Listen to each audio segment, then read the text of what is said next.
यह कहानी एक लड़के के साथ शलावा भूत से हुए सामने के बारे में है। एक दिन उसका सामना एक शलावे से हो जाता है। यह कहानी तब की है जब मैं अपनी मौसी के घर छुट्टियों बिताने के लिए गया हुआ था। उस समय मेरी गर्मी की छुट्टियां चल रही थी। मेरे मौसा जी एक डॉक्टर हैं, तो उन्हें रहने के लिए एक क्वार्टर मिला हुआ था। वे उस क्वार्टर में दूसरी मंजिल पर रहते थे। उनके फ्लोर पर एक बालकनी थी जिसके पीछे की ओर एक जंगल था और रात के समय उस जंगल में से अजीबोगरीब आवाज़ें सुनाई देती थी।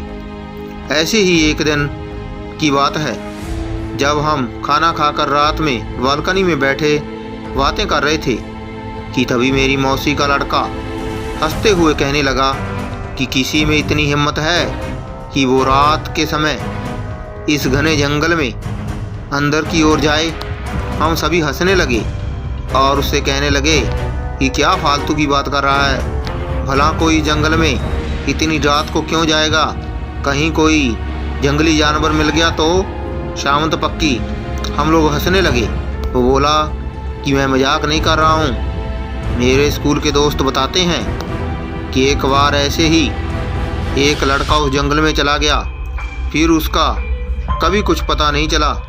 गांव के लोग बताते हैं कि उस लड़के को अपने पिता के जंगल में बुलाने की आवाज़ आई थी और वो उसी आवाज़ का पीछा करते हुए उस जंगल में चला गया और फिर किसी ने उसे नहीं देखा। मैं हंसने लगा। यह तो कहानी झूठी है। अगर वो लड़का लौटा ही नहीं तो लोगों किसने बताया कि वह आवाज़ उसके पिता की थी। वो बोला क्योंकि उसके पिता उसे थोड़ी दूरी पर थे और उन्होंने भी यही आवाज़ सुनी थी, मतलब उसको बुलाने की।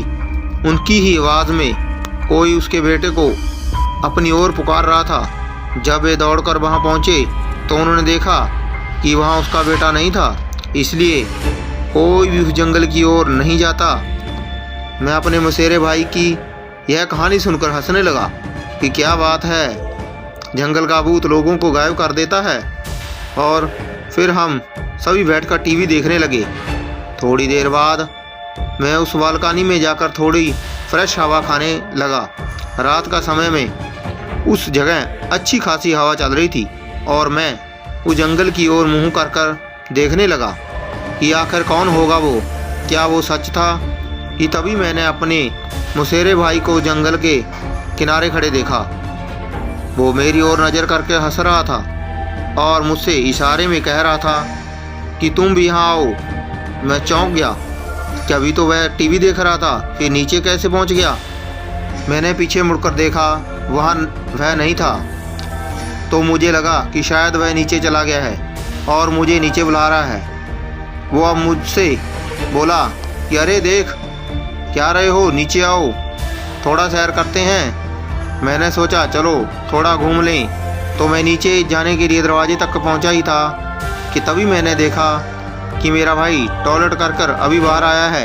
ये देखकर मैं हक्का बक्का रह गया, मेरे रोंगटे खड़े हो गए और मैं बस यही सोच रहा था कि अगर ये यहाँ है तो नीचे कौन है। मैं उससे बोला कि तुम तो नीचे थे, बाथरूम में कब आए।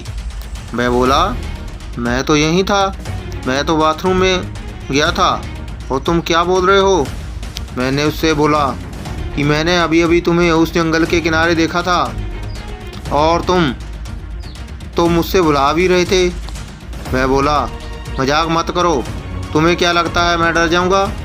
मुझे पता है कि तुम मुझे डराने का प्रयास कर रहे हो, पर मैं नहीं डरने वाला। इतना कहकर वो टीवी देखने चला गया। मुझे यकीन नहीं हो रहा था कि ये मैंने अभी क्या देखा है। उसी रात जब मैं सो रहा था तब किसी के पुकारने की आवाज़ मुझे सुनाई दे रही थी। वो जो भी था मुझसे कह रहा था कि मैं तुम्हारा कब से इंतज़ार कर रहा हूँ, तुम तो आए ही नहीं, देखो जल्दी आ जाओ, फिर हम दोनों साथ में जंगल घूमने के लिए अंदर की ओर चलेंगे। इस बार वह आवाज़ मेरे भाई जैसी नहीं थी, बल्कि किसी ऐसे बूढ़े आदमी की थी जो काफ़ी लंबा होगा और बहुत ज़्यादा सिगरेट पीता होगा। रात भर मुझे उसकी आवाज़ें आने लगी और फिर जब सुबह मैंने सबको यह बात बताई तो सबने मुझे कहा कि ऐसा होना यहाँ आम बात है। तुम उस ओर ध्यान मत दो और अपना काम करो और भूल कर भी उस जंगल की ओर मत जाना। उसके कुछ दिनों बाद भी मुझे उस जंगल की ओर से आवाज़ें आती रही, फिर वो आवाज़ें आना रुक गई। इस घटना के कुछ दिनों बाद मेरे पापा मुझे लेने आ गए, क्योंकि मेरी गर्मी की छुट्टियां भी ख़त्म होने वाली थी।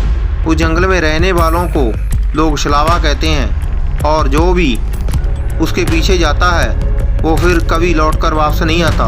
दोस्तों, आपको यह कहानी कैसी लगी कमेंट करके जरूर बताएं। धन्यवाद।